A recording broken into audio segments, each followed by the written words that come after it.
Guys আমরা এখন আছি একটা মানে মটরশুটির একটা মাঠে আছি।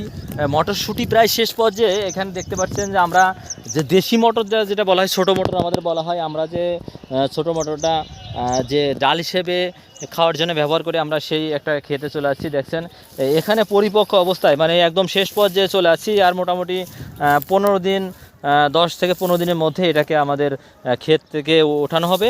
এই মটরশুটির মধ্যে আবার চাষ করা হয়েছে, আসলে বলা হয়েছে যে ডুয়েল যে কাল্টিভেশন যেটা বলা হয়, এর মধ্যে আমাদের সরিষা আছে। সরিষা চাষও এর মধ্যে আমাদের মটরশুটি এবং সরিষা একসঙ্গে চাষ করা হয়েছে।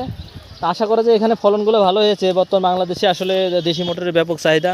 আমরা এখানে আছি, আমি এখানে ঘুরে দেখলাম, আসলেই খুব ভালো লাগছে। কিন্তু দেখতে পাচ্ছেন এই যে আপনার মটরশুটিগুলো দেখেন, খুব কাছ থেকে দেখতে পারবেন।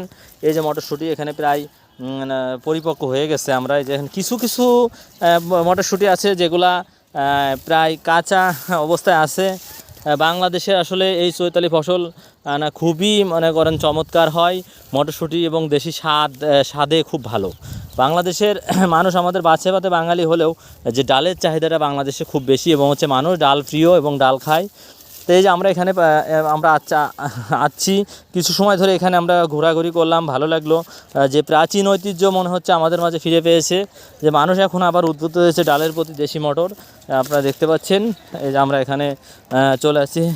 হ্যালো গাইস, আমাদের সাথেই থাকবেন, আমরা এর পরবর্তী ভিডিওগুলো দিতে চেষ্টা করব।